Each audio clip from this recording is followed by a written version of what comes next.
Reasons investors are increasingly long-term bullish on KULR revolve around their relationship with Amrius, a technology design partnership that's working on high-energy and high-power batteries for applications in space, defense, drones, robotics, and industrial sectors.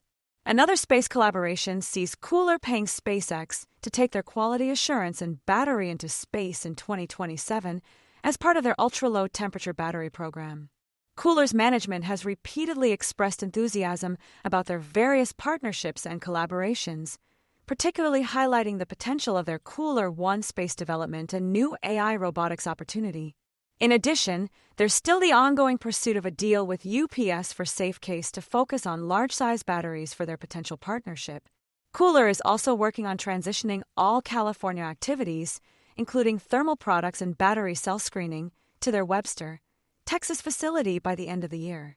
This move is part of the company's efforts to consolidate its operations and enhance efficiency. The expanded Webster facility is now production-ready, enabling them to serve more customers faster.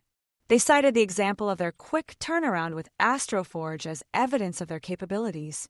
Overall, KULR has also made significant strides in expanding its facility footprint, doubling its battery production capacity to approximately 31,000 square feet. Then, on the subject of providing batteries for the electric vehicle industry, the company has provided battery testing services for large automotive OEMs. They have intentionally stayed away from being a provider due to the challenging nature of the EV battery business with its razor-thin margins. Likewise, attention has also been deferred away from potential plans for other battery needs, such as portable generators or small battery packs for consumer electronics. This is because KULR's focus is currently on the KULR One platform for space, defense robotics, and industrial applications, rather than consumer-oriented products.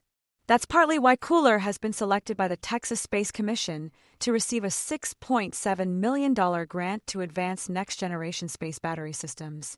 This approach towards space and defense has seen results like KULR's Q1 2025 earnings call revealing strong performance, with revenue surging 40% from the same quarter last year to $2.4 million. The company has a solid financial position, boasting over $100 million in cash and Bitcoin holdings and virtually no debt.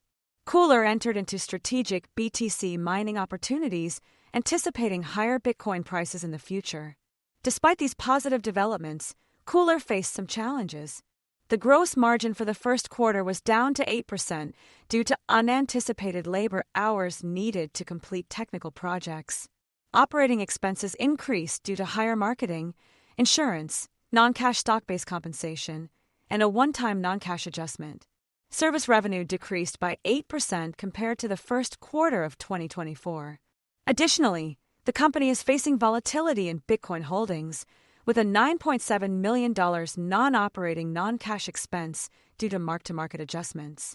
Yet management still reaffirmed their expectation of revenue growth, stating that they still anticipate revenue to at least double by the end of the year. For more on stocks and crypto, follow Ascencore. Thanks for watching and have a nice day.